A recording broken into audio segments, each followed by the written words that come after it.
Hello, this is Sophie from English Australia. Before we get started, can I just check that everybody can hear me and can also see the first PowerPoint slide of the presentation? If you can, just type in yes.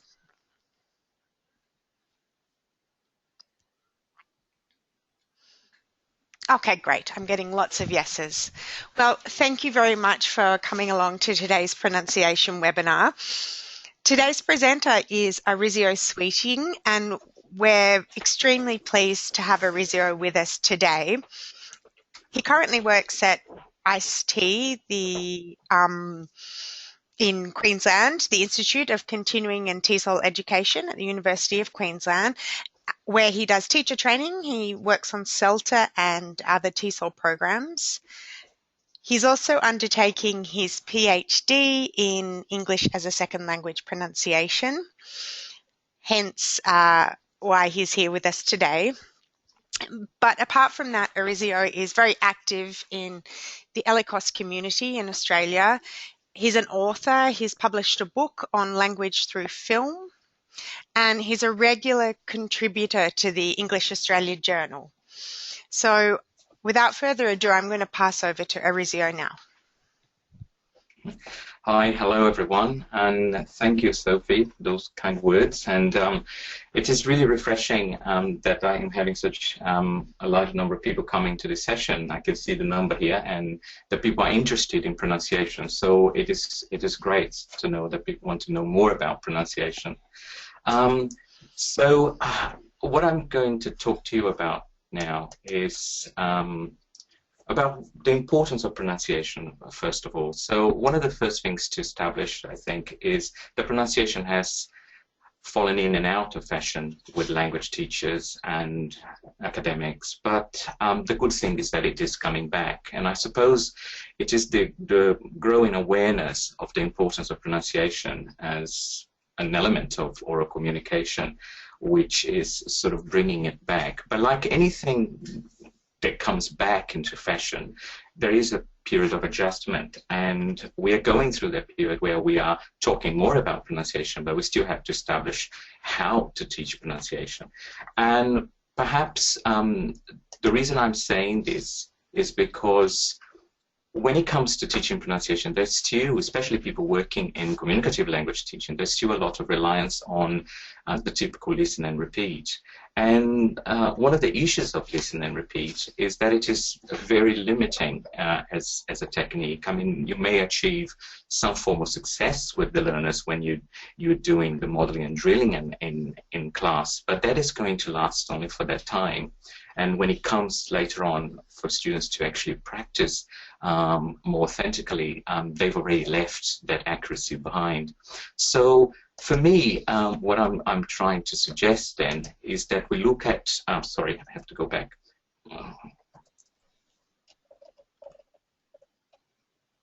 So yeah, so one of the things that we need to talk about is for me, it's thinking about awarenesses, and possibly one of the biggest supporter of this concept of awareness that the learners require for learning pronunciation comes from Caleb Gattegno. And Gattegno is the creator of the silent way, and he was a very avid critic of the audiolingual approaches like the listen and repeat, because for Gattegno, one of the important things to consider is that we have to develop learners' ability to work with their awarenesses, or that the awarenesses, and he uses the word in the plural, which is that concept of giving them an opportunity to face the unknown, or for us, or possibly a problem, a pronunciation problem, and then give them a chance to explore that problem, which means guiding them to how they can find ways to overcome that problem.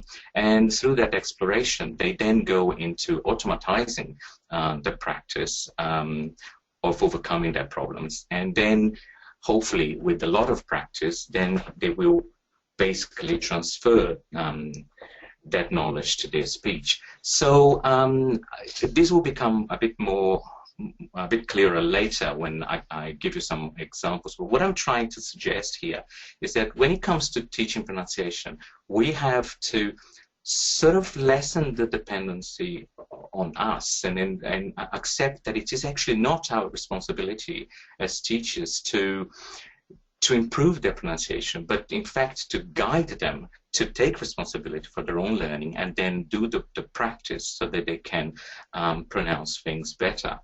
So we have to sort of come to a common ground here, and then there is a little poll that I'm going to run just now, but we have to first accept that pronunciation is a motor skill. And do we agree? I mean, there is a poll that's going to pop up on your screen, so please just say what you think. Do you agree that pronunciation is a motor skill?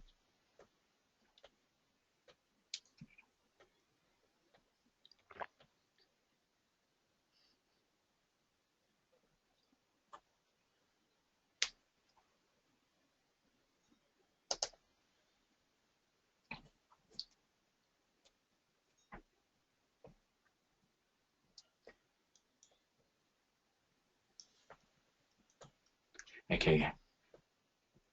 Well, that's fantastic. Some people said not sure, and a small percentage said no. Well, that is great. Great to know that at least the majority sees it as a motor skill. And the importance of that question is for us for what we're going to talk about in a minute. So the difference here is that pronunciation, different from grammar and different from vocabulary, it's something that requires a lot of physicality.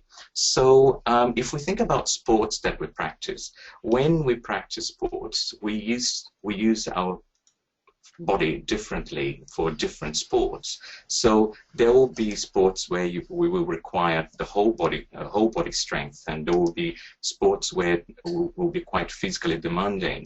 Some sports will require us to be very agile, and some will require us to have a lot of physical balance.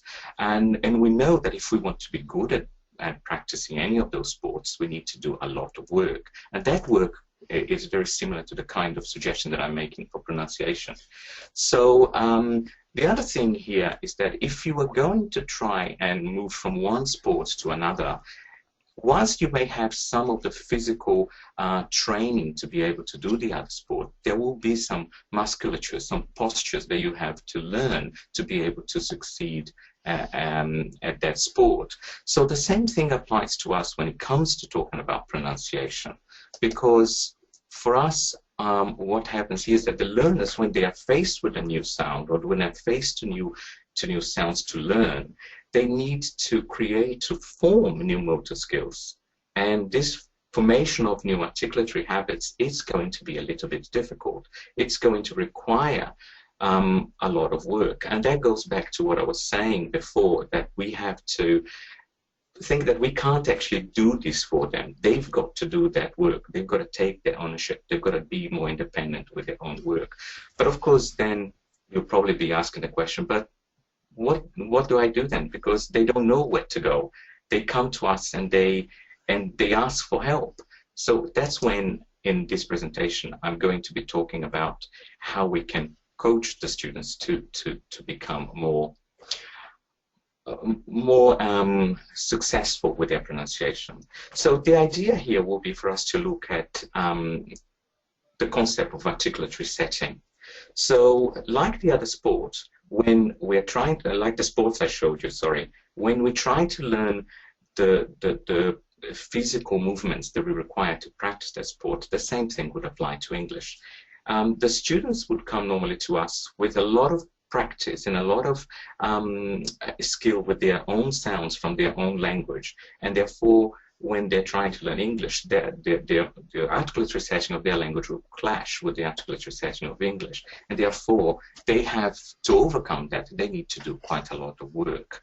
So the concept of articulatory setting was coined by Honickman, and it's a very important one because it basically tells us that all languages don't share the same articulatory setting, and therefore if you try to speak one language or learn the pronunciation of one language using the articulatory setting of the other, there will be an issue. So what we want to achieve with our learners, we want to achieve intelligibility And to achieve that intelligibility, we've got to help them to use the correct posture of pronunciation to be able to succeed.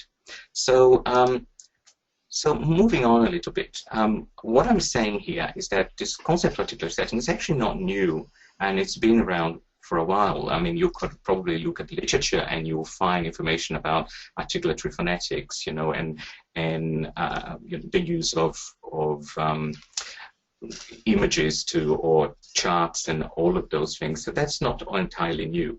But what I'm going to suggest during this presentation for us is that we have to try and work with different strategies to help learners to achieve their goals. So one of the things about listen and repeat for me is that it's very one-dimensional. So the fact that it does constrain the sort of learning, it makes it a very tedious kind of approach. But there are lots of approaches that are emerging, a lot of approaches that are being tried out, and a lot of things that are coming up in the literature, in the professional field. And so we need to look at how can we make our teaching more eclectic for our learners. So sometimes one strategy may work for one learner, and sometimes that same strategy might not work for another learner. So we've got to keep trying different things and experimenting and increasing our repertoire of strategies so that we feel that we are coaching them to play that sport, in quotation marks, better. So sometimes we may coach them here today with one particular strategy, we'll demonstrate, and then sometimes that strategy may not be useful. Okay, so let's look at a few things then. So this is just to link to what I'm going to talk about, is that being a teacher puts a lot of responsibility on us. Being a coach takes that responsibility from us and puts the responsibility on the player. And the player in this case is the learner. And I think that if they take that control, then they will achieve a lot more with their pronunciation than what it is happening now through listen and repeat. Okay, so let's talk about the practical side of this. So the classroom coaching strategies. So for me, one of the things that I find very useful is to raise students' awareness of the articulatory setting of English that differentiates the way we speak in English to the way they speak in their first language. So let's look at the concept of stress. So stress sometimes is a very difficult thing for learners to acquire. And one of the reasons why it is so difficult is because they cannot work out ways of overcoming the setting of their first language. So one strategy that I suggest is to sensitize the students about their speech breathing functions, because stress is actually is a control of air that comes from your abdominal muscles to make changes in loudness. So it is difficult to say to the students that I'll just make this sound loud, because they will, but that is not exactly what it is physically producing stress. So what's producing stress is the control of air, and it will become a bit more apparent later when I give you an example. So we need to encourage them to do some abdominal musculature work and when working with stress, and then we can give them something to practice. So sometimes the sentences from our course book, or sometimes it could be a short excerpt from the tape script that we've been working with. But there's a simple exercise that you can do first, just to sort of sensitize them to stress stress functions. So one of the things that you can do is just give them a sound or two sounds like the ones you've got on the screen. So I've got the snake sound, yeah, so, and you've got the bee sound. So I'm going to make the sound, and then for you, and I hope that you actually can hear the difference in energy. And I've got my hand on my stomach at the moment as I produce those sounds, and you will notice that there will be a change in loudness. So I'll go for the first line. I'm going for the second one. So I'm pushing the air out actually to make the sound. I'm not forcing my laryngeal muscles to make that sound. So this gives me the idea of, you know, how stress is coming from my abdominal muscles.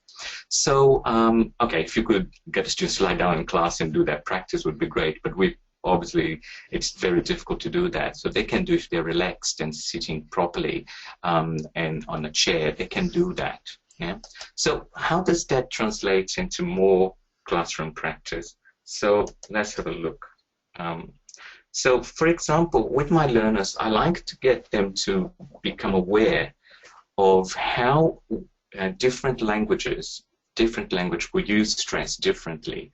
So in the two sentences that I've got here, you know, if the first one, so if I kind of economize and even out the air that I use to speak, so that I can stress each single syllable there, then I will achieve a different kind of speech than if I do a different one, which I'll demonstrate in a second. Now, I'm not talking about pitch and tone here. I'm talking about stress. Yeah. So, so let's look, for example, the first one. So I'm going to say the first one where I am going to even out all the air that I'm using to produce those syllables. Peter Potter was a poet. As you've noticed, you probably hear a sound that doesn't sound quite English to you, because I had to sort of put energy, equal energy to each single syllable. And some learners will speak with that kind of stress pattern. So whereas for English, what happens is that we have a high respiratory energy and a low respiratory energy stress. So I'm going to say, for example, Peter Porter was a poet. Regardless of accent, you're still going to hear the English rhythm, and therefore it's a lot more intelligible for someone listening to what they're saying. So in my classroom, I usually have this sort of diagram that I've got there at the top of the screen, which says high respiratory energy, low respiratory energy, and respiratory energy line, so that they know when they have to cross from one and the other. And you can put words like sentences, write the sentence down like the way I've done it on the screen for English, and then they can practice. They don't need to say this quickly. They just need to say this with their abdominal muscles work, putting like Peter Porter was a poet. So what does this mean in more detail? So let's go here. This means that English is pulsatile. So you will have a pulse where a lot of the air will be at the top to produce the stress. And the remnants, I mean, the weaker parts of the speech will be the low energy sounds. Yeah, and you'll notice because it has less air, you've got to produce those sounds with low energy, and therefore the schwa will be there, because the schwa is a reduction of sound. Yeah, it's not just a weak vowel, it's a reduction of sound. So a reduction of the air that you have to produce that sound. So in my class, I usually, or in the notebook of my students, I ask them to write that sort of wave. So when they're doing work, they always put a sentence on the wave, and they know which sounds will be at the remnants, which sounds will be at the top of the pulse. So notice here that Peter, the T, is right at the bottom of the stress pattern, but the was it's also there. So sometimes it's on the way up to the stress, and sometimes on the way down. So the remnants could be on each side. And here it's important because it's important to show to them when you're working with this where the reduced sounds are, and to show them the reduced sounds don't necessarily need to be just a schwa. It could be the shui, like in I, yeah, or u. So although the representation of sound sometimes can be similar to a sound that is also can be also a full sound. In this case, we're just showing to them that it is actually a reduction of air that you produce to make that low energy sound. So I've given you a couple of strategies there to sort of sensitize them to speech breathing and things that they can do to work. And they can use their hands to make waves when they're speaking. But I like to actually get them to put their hands on their stomach to produce those, abdominal muscle work. So I'm happy when my students say to me that, my stomach hurts a little bit, if it's comfortable. It's a bit tired, because it means that they've been producing a lot of work in the classroom in terms of oral practice. Okay, so So we're going to talk more about strategies, and some of these strategies are about establishing classroom anchors or routines. And I think anchors are very important. And there's a lot of awareness about the value of anchors at the moment, anchoring sounds. I mean, a few weeks ago, you had Mike talking about haptic and talking about how to work with stress and rhythm. And I think that it's, you know, the anchoring idea is a very useful one for any kind of approach that we use, because anchoring helps the students to remember what to do. So that's what the coach wants. It wants the students to know the strategies that when they are playing the sport, basically, so that they can apply those routines and anchors to achieve success. So some of the things that we've got to do, and this is nothing new to anybody, is to work on the Adrian Underhill's buttons, and I've added one there to the four that he normally talks about. But we've got the lips, we've got the tongue, we've got the jaw, the voice, and the throat. And a lot of those buttons are things that the articulatory setting of English will use differently from other languages. For example, the tongue. We use the tongue in relation to the alveolar ridge, the bump on in your mouth, more often than French people, for example. They will use the blade. We use the lips to make certain sounds, and I'll show some examples later. The jaw, for example, the sound, as in cat, the ash vowel. It's a difficult sound for Koreans, for Japanese students. So, you know, it's a sort of kind of practice that they need, is to work with those vowel sounds that are very difficult for them. And the throat, and of course the voice. And, you know, with the throat, I mean, of course, we're talking about the vocal folds, but it's a bit too technical for the students to know that kind of words. So I usually just get them to think about the throat, you know, the sounds that they make in the throat. And I don't know about you, but sometimes I'm watching television programs and I hear British people or American people talking, and some male voices are very, very throaty, you know, and they whisper a lot and they talk with a whispery voice. And I find, well, that's something that sometimes the students are not aware that whispering is actually can be useful to produce certain sounds. Yeah. So another thing here is, of course, the phonemic chart. I mean, I'm a big fan of the phonemic charts. I just think that it's very misunderstood and not used correctly. I think that it's not a new alphabet to learn. It's again, is an anchor. It should be there for the students to sort of associate the musculature position rather than the symbol itself. But unfortunately, we can't always stop them from thinking that it is a symbol, that it's a symbol to learn.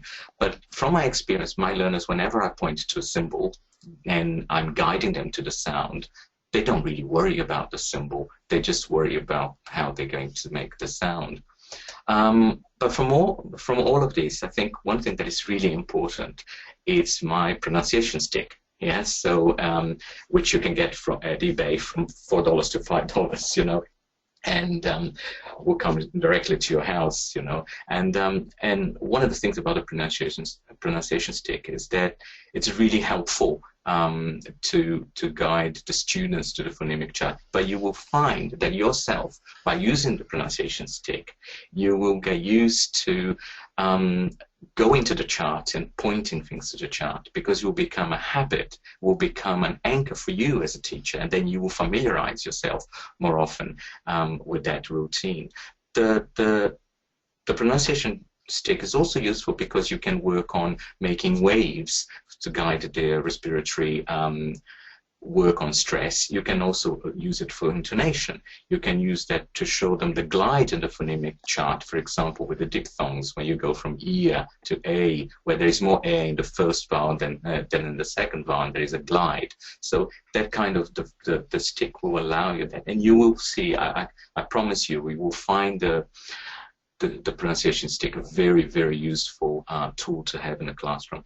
And of course, there is also the pronunciation app, which at the moment is free. And I mean, of course, they can key a button and then they will actually hear the sound.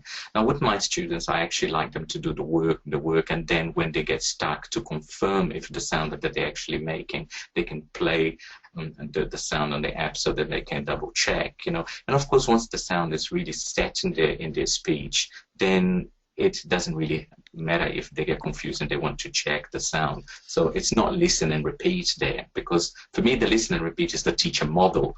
It's the teacher trying to get them to repeat after them, and which is quite frustrating for some students. So let me just give an example of an anchor or some kind of routine that I create with my students.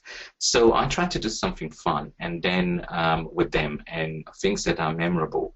And they can be something that they will love, but if you feel uncomfortable with using certain terms, you can just create others. So one example here is, for example, if I'm working with the sound yes, so the sound, yeah. So I like them to think, okay, I say to them, okay, so think you are the biggest idiot in the world, you know, and then, or think of a big idiot like Homer, and then I go, okay, so what is the sound? And then I should guide them without modeling. I guide them to make the sound. And you can do physical things. You can demonstrate an idiot, like the way that he's slouched in the chair there, and they will obviously see that they will naturally produce that sound.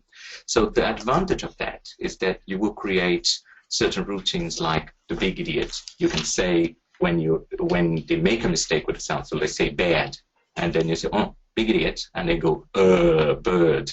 But you could say very tired, you can say totally relaxed, you can create your own, you know. So this will establish routine with the students, which are very useful for them. And, you know, I will give you some more examples, but Adrian Underhill has got some videos which are available on YouTube. They're quite long, but you don't need to watch all of them at the same time. You can watch them, you know, at your own pace. Yeah, there's something that crop up here, I don't know. And anyhow, so you could get the students to also watch the videos and maybe make notes of you know, what they learned and how the symbols work for them, and you know, think of words that go with that sound and bring them to class. I've created a document, which I'm going to put it on my blog at some stage, but I created a document which I've shared with people at work, but it's basically just some of the Adrian Underhill's gestures for pronunciation, and I add some of mine, and they are anchors the teachers can use. I actually give those to my students, because then once I've gone through this in the first week of the course, or then they know all the anchors and etc. So I give that to them, and so when they're not sure, I just say go and look at sound number, you know, and then they have to sort of work it out, and then they come back to me and they say, is that the sound? Is that the way I say this word? And so it really works because I'm putting the responsibility on them to work out the sound. So I've given you a copy of this document, which is on at the link that it is provided there. But let's look at this example there. So I was talking about the sound A, as in the ash vowel, and I've got there the little description on how to approach that sound. But for me, what is interesting is what is right at the end, is the anchor, the ugly face. Yeah, so that ugly face for me it's an important one, because I say, like, imagine you're an angry cat. Yeah, so you're, you know, so whenever they make a problem with sounds, like let's say Japanese students, my Japanese students sometimes they say, where are you from? I'm from Japan. And I say, well, it's not Japan, so make an ugly face. So once they get the concept of Japan, and then they, you know, it becomes an anchor all the time. So whenever they make a mistake or they make a sound like that, I just say ugly face, make an ugly face, and then they make an ugly face, and they actually enjoy making the ugly face because it becomes fun, it becomes funny, you know. So have a look at some of the anchors that I've got in that document, and if you do have any feedback, or if you do have anything that you don't agree, please send me an email. I'll be very happy to hear from you. Now, and I think I'll just add one quick comment here. You can create your own anchors, and I think that's what makes this so useful, is creating your own anchors. I've got a couple of colleagues at work at the moment that you know, they're really into pronunciation now with their students, and whenever we have a chat, they talk about how the new anchors that they're creating, or things that they're creating that they've been trying, and I think that for me it's very valuable for a teacher. So let me move on. Oh, sorry. Okay, so here's some practical things to do. And this is one activity that can help the students and you, since we're going to start talking a little bit more about individual nationalities. I like to do in the first week of the course, I like to do a get to know each other name chain. So what I get the students to do is, if they are familiar with the chart, they'll make things easier. If they're not familiar with the chart, I just need to help a little bit more. But sometimes I find it really difficult to pronounce their names. And I know if they teach me how to articulate their names, I will pronounce them because I will practice. And by the end of the week, I will achieve more success than I did in day one. So here's an activity. So basically what I do is I get different names. And my name, if you anglicize it, is Arizio. But so notice I use a diphthong at the end of my name if I anglicize it. But if I'm in Brazil, my name is Arizio. Yeah. So I get the students to think about how my name is, how do I pronounce my name, so that they can try. So say it in 4 parts, meaning the concept of syllable, more energy in the second part, roll the R, but very softly, and the letter O will sound like book. Yeah. So they can do the same thing with their names. And notice, for example, Maurice. Yes. So the way that is written there is for them to teach me how to say that in French, So once I've done that, I can get the students to stand up, and they're going to try and teach other people how to say their names. Now, once they've taught someone else how to say their name, they can then, and they learn someone else's name, they can then try and introduce the other person to someone else, and they can introduce either by teaching them how to say the name and then saying something else about the person. So this is Arizio, he is from Brazil, and etc., etc., etc. I mean, there are lots of adaptations that you can do with this, but I think the value here is for them to actually practice teaching you how to say their names, and gives you a concept of how much knowledge of articulation that they've got, or how can they, where are they with their pronunciation at that stage, so that you can establish some common ground. And it's also fun because then you show interest in their name anyway. So, okay, so this is one of the first general sort of fun thing that you can do with your students of different nationalities. But I'm going to talk a little bit more about now specific types of learners. So here I've got Latin learners, Brazilians and Spanish and Italian. We all have those in our classroom who are wonderful students to work with. And one thing to consider is that for Brazilian learners and Latin learners in general, for example, the spelling really matters. And so do the vowel sounds, because for them, when they look at the spelling of the words, the spelling really matters because it helps them to think about how they're going to pronounce. So a vowel after a consonant really has an importance for the sound that they're going to produce. But that's not the case for English, is it? So, for example, if these 3 words that we hear, worked, arrived, wanted, so from a Brazilian perspective or a Latin perspective, they're going to see 2 vowels, 3 vowels, 2 vowels. They have to stress them. They basically have to put air in when they produce those. But that's not the case in English, is it? Because in the first one, we want to hear 1 syllable. In the second one, we want to hear 2 syllables. And in the third one, we actually have to add another syllable. So what is the point here is that the learners needed to understand why we produce, why is this so different from their language. And again, going back to speech breeding, this is really, really important for them to know. So let's look at this, for example. So if you look at the word worked, so the word actually finishes with a voiceless sound. And then we want them to be able to hear the t at the end, that change t. And the reason it changes is because we want to differentiate from the present simple. Work, worked. But the vowel sound is there because of the way that we spell it. But the sound actually changes to t.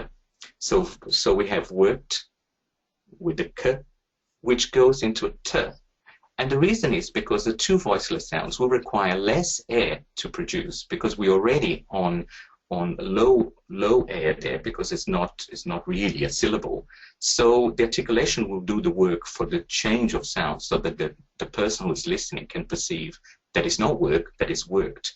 But the fact that we finish with a voiceless, to make the difference, I choose another voiceless, and therefore it doesn't affect the production of the sound.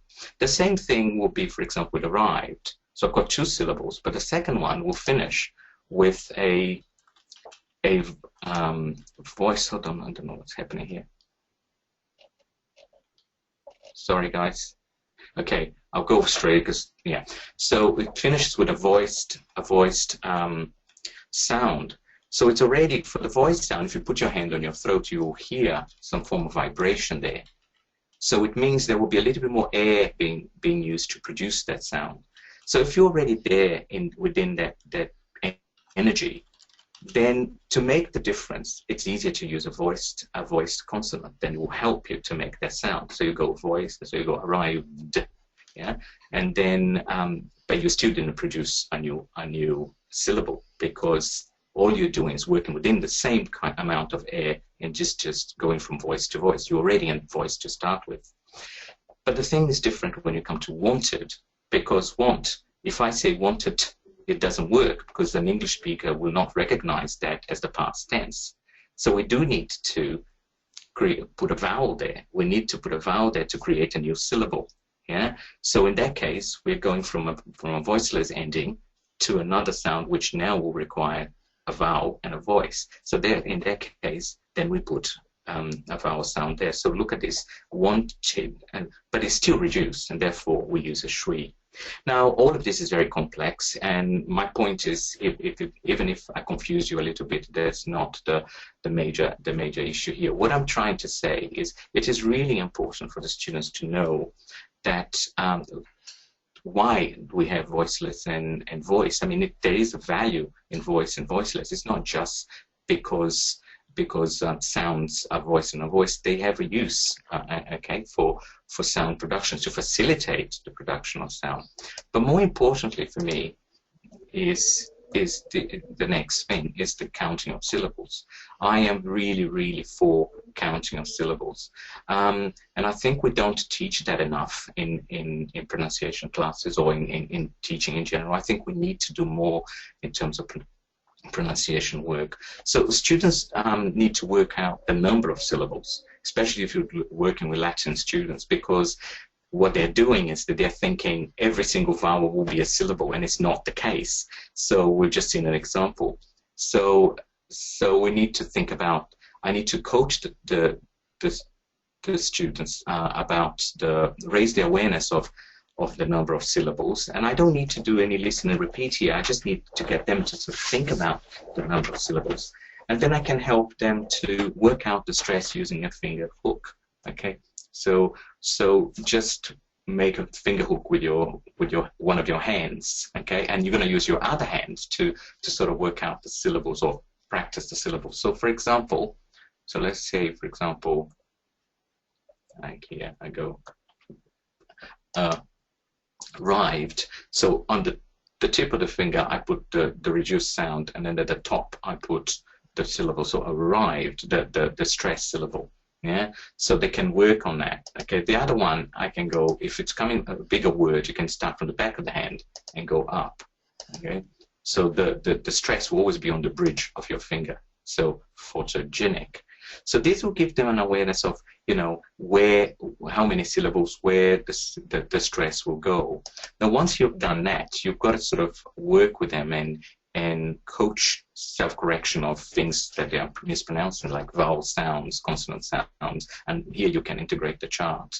Then also practicing this, you can just get them to do some work on the stress with the speech breathing exercise, like I demonstrated. Simple, put your hand on your abdominal muscles, or use the wave, or will help. Or you can use Haptic, which I think is a very useful thing to do, and they usually like if you have like the golf ball, not golf ball, sorry, the tennis balls, or something that they need, or just some paper that they scrunch and use. But I think you've got to sort of anchor that. So Brazilian learners will respond to that quite well, I would say, and or the Latin learners. For Japanese learners and Korean learners, I think we need to acknowledge that their R sound is less frequent in their language. And so the work here is to try and reset the articulation, and we can do that kinesthetically. So normally what happens is that our R sound is produced with in relation to the alveolar ridge, but we don't actually touch it so much. We put the tongue up and it's sort of curled up, but we don't touch it. But what learners do from Japan is that they usually touch the alveolar ridge, and therefore they produce the L sound. Yeah. So what do we want them to do? So what would be our strategy? So our strategy would be probably to try and get them to produce a sound that they're already familiar with, like f, yeah, as in fit, where their upper front teeth will get close to the lower lip. And once they're there, you can get them to sort of anchor that position by getting them to exaggerate that into a Bugs Bunny smile. Sorry. And then so here, what that's going to do is that this will automatically force the tongue to pull back and down and avoid, therefore, the alveolar ridge. So then they'll go, yeah. So you got them to anchor that sound there, and then you can get them to practice with their mirror, or you can use a mobile phone to look at what they're doing, and then they can reset the habit quite easily if they practice whenever they're working with words that have the R sound. Yeah. Now the other thing is sometimes I like to do is just to get a line from a song, and at the moment, although this is not necessarily the R sound, but it sounds like the trill that we hear sometimes in American pronunciation. So the word fighter by Keith Urban, I hear a lot of fighter, and so if you get them to, after you've sort of establish this kind of practice, get them to listen only to that tune, and then they can practice, and that will give them some practice and something fun to do as well with music, So that's perhaps a way of giving them something to do outside, so they don't need to listen to the whole song, but just that sort of catchy tune will be in their head, and if they sing along, that will help them with their pronunciation. Okay, so Chinese learners. Well, I thought for Chinese learners, one of the things is that unreleased sounds are often very alien to them. So for me, I like to sort of collect what problems that they say that they have with pronunciation, and it's important to recycle them. So I got this idea for Shapira when I was reading her book, and the references at the back at the last handout, last slide. But one of the things that I like to do here is you just get some words that you think that they produce, that you hear, that are problematic, and you create certain statements, and it could be something that is true and sometimes something that is false, and you can give that to them as a class to practice, or you can give as a pair or a group. But the thing is that while they're discussing this, you are monitoring this, you are listening to them, you're sort of increasing your awareness of how they perceive the pronunciation of those sounds. So this true and false kind of activity is really important for the students, because it sort of also gives you an awareness of the differences between English and their language, especially if you're new to teaching and you haven't had enough experience listening to foreign language students speaking. Yeah. Let me move on.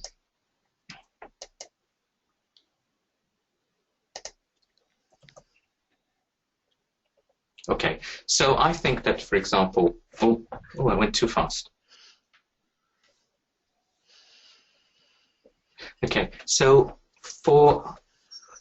in combination with this, for those who are more inclined to use e-learning activities, you can also create, simple true and false questions that you can use with Socrates, for example. And then the students just have to, you use your true and false questions, and the students will probably just try to make the sounds that they're trying to work out the answers, but you'll also be having a little bit of fun. You can ask them to create their own quizzes about English pronunciation, and they'll give you an awareness of their perception of English sounds. They can create a quiz about their own language just for fun, and it will give you an awareness of their pronunciation of their first language. But the important thing is recycling. If you collect problems that they produce, then you will have a bank of errors that you can, things that you can use for classroom activities that you can recycle every term. You don't need to be adding it every day, so you end up reusing them, I can guarantee. Let's talk a little bit about Vietnamese and Thai learners. For me, I think that one of the things, it's the representation of sounds. And this is where I'm going to actually borrow some ideas from cognitive pronunciation experts. Because I think what happens here is that sometimes learners are saying something, and especially the end of words. And when you're doing listen and repeat, they say, and they keep believing they're saying. And sometimes the problem is that actually they're using a glottal stop, and we don't perceive it because we don't speak their language. But it is a problem for them, because they think they're saying something which would be quite all right in their language, but not all right for us. So it's a question of representation of sound and how they perceive sound, what happens between the brain and the mouth. It's something quite complex. So, some strategies here would be what Fraser would suggest of doing things like you record yourself and you record the students, and then you compare, you use a little bit of critical listening, this is what I heard, this is what I wanted to hear. Or so I like to do this on the spot. So for example, you said, and then I write it on the board, but I heard, and then I write it on the board. So I want them to sort of perceive what they heard, and then differently from what cognitive pronunciation people would do, I would actually just now then apply some articulatory work here, articulatory instructions, to get them to sort of go and anchor that sound. I'm not saying the listening is not useful here. I think that listening is very useful here, because what they're doing is that they're actually trying to achieve that sound by doing the work. So an example from Thai students would be church, which they would say church, church. So I would write it on the board, and I would point to where the sounds are. Okay, I hear this, and I'm hearing this, and then you can play around with the spelling, and then they might get, oh yes, I see what I'm saying. So eventually they will sort of click, and they will achieve more success with their pronunciation. Here's about recording, basically. So the value of recording student is there, but I think that it's also useful if you actually record and do some of the work in class, so that they are present to the learning experience. So moving on, I'm just going to we're getting towards the end now, and I want to give us some time for questions. But talking about the other group of learners that we all have in our classrooms is the Arab learners, for example, and we know that how they struggle with consonant clusters. And Peggy Tarp, she's an American pronunciation coach, and she's got this activity called the surgery technique. You can actually watch this on YouTube, and I would recommend buying her book. I've done a lot of networking with her and on the internet, and she's a lovely person to work with.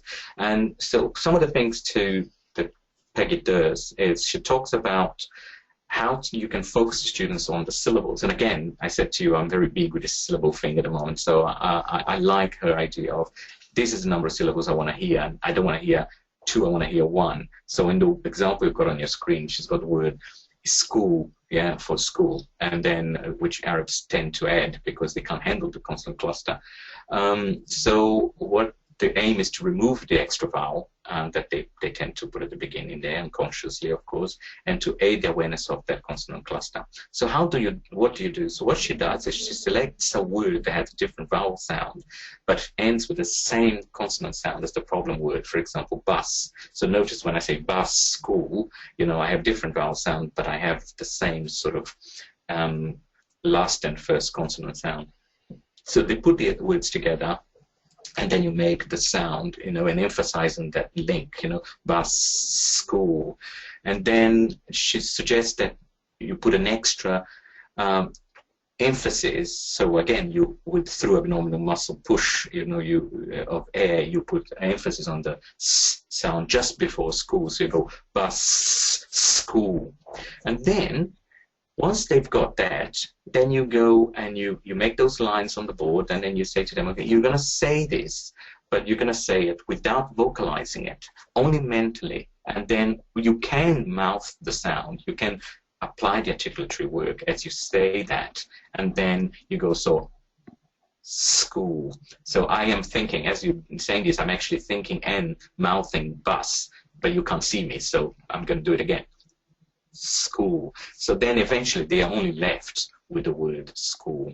So and you can do this with other sounds as well. There are lots of nationalities that have the same kind of problems, and so and Peggy has other books as well. But I mean, I think it's a useful thing to the surgery technique. I particularly like it, and I recommend it.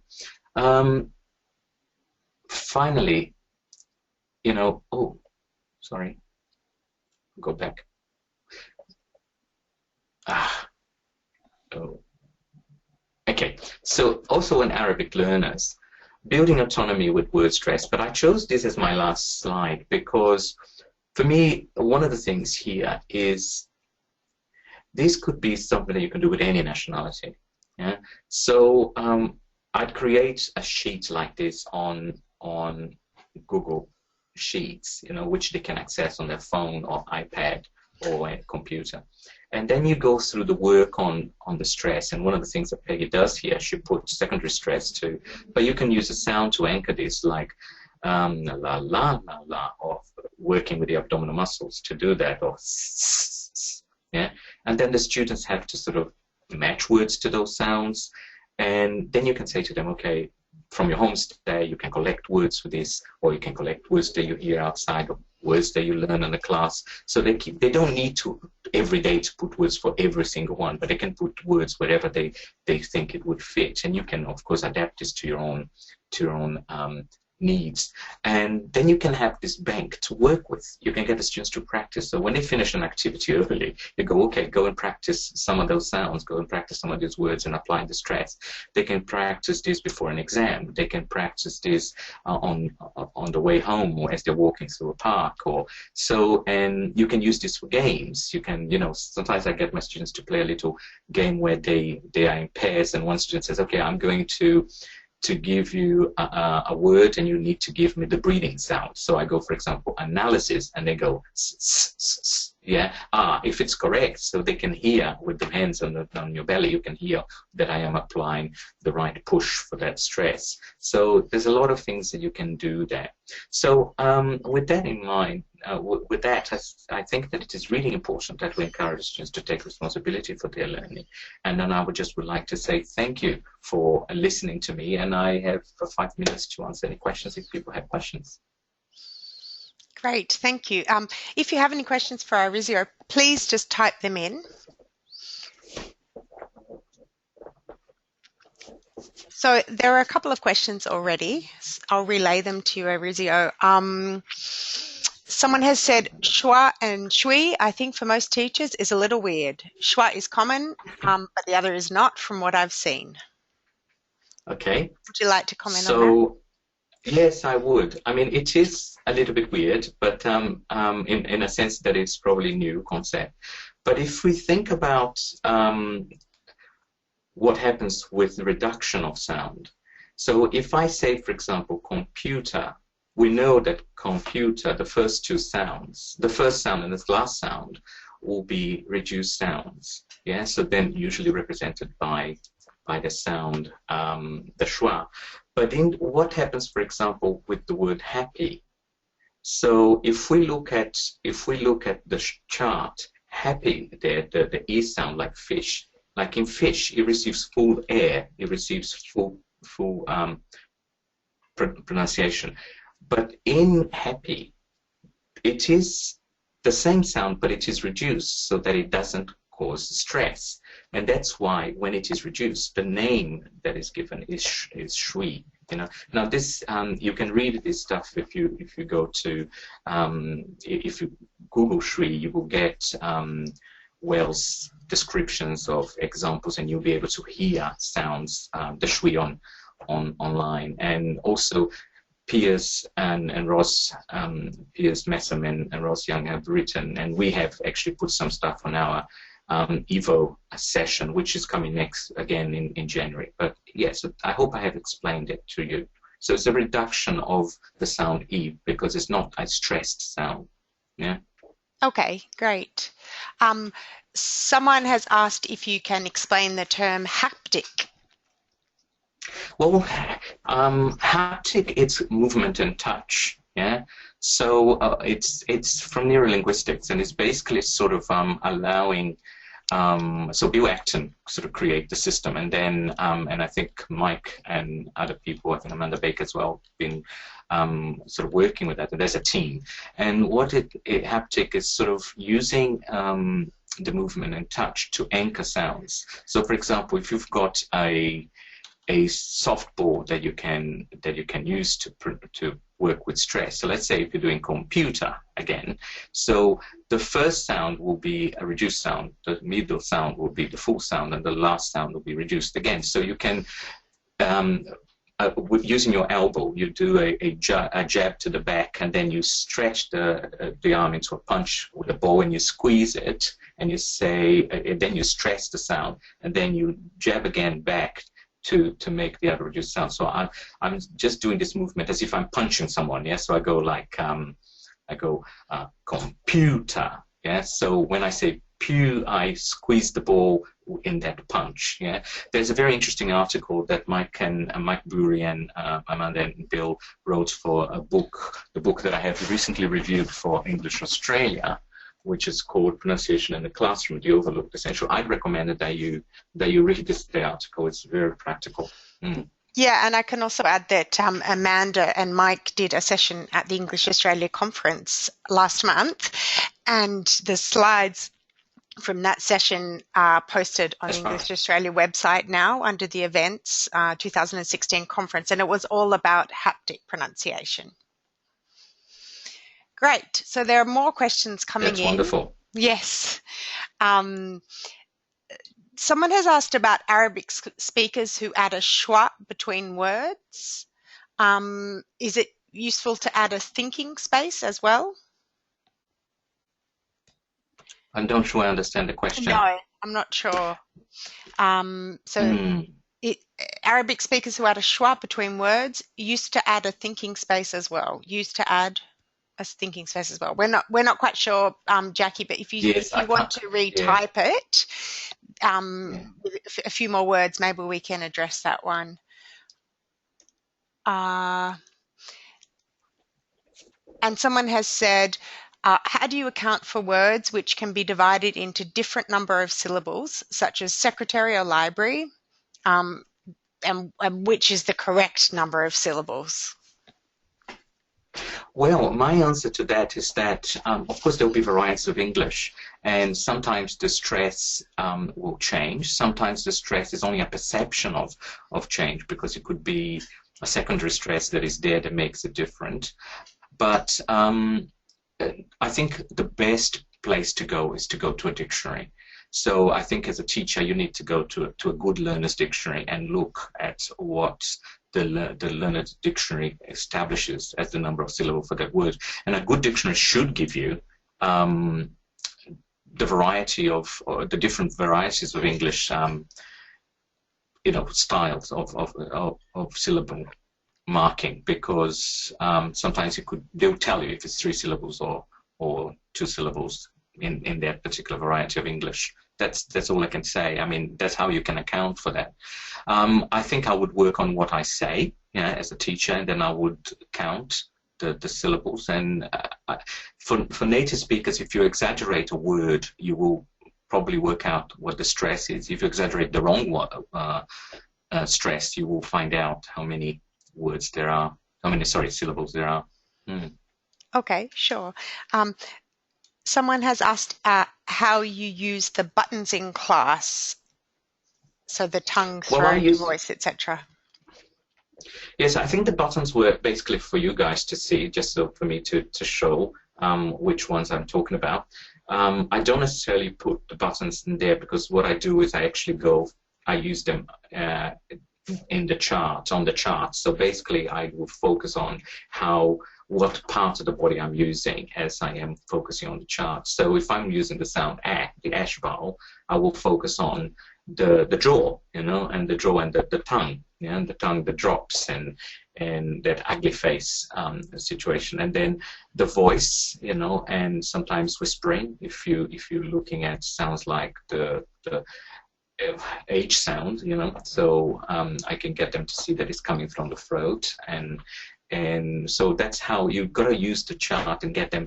But also another thing to do is, and this is something that Piers and Ross particularly like, because they are very strong advocates of the silent wave of pronunciation. They sensitize students with their mouth and the articulators, so they do a little exercise about, feel the inside of your mouth. Where's your alveolar ridge? Okay, pull your tongue back. Imagine you're gagging. What do you feel? And okay, so the texture in the mouth. Where does your tongue touch when you relax? So all of those things sensitize them to the different buttons, and then once they know things, then they become used. So I do get my students to know things like the bump, tip of the tongue, back of the tongue, so that they know those things. So in that document I've made available, you will get a picture that you can use in your classroom. Okay, wonderful.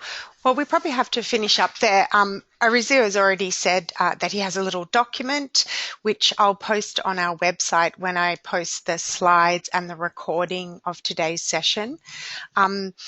Just to finish off, Arizio, there are lots of comments coming through saying that people found the session really useful, great presentation.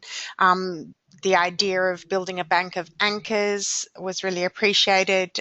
Someone loved the Bugs Bunny grimace, which I loved as well. So on behalf of English Australia, I'd also just like to say thank you. There were so many new ideas there, and things which are really accessible for people to go out and start experimenting with. So thank you, Arizio, for presenting today's session.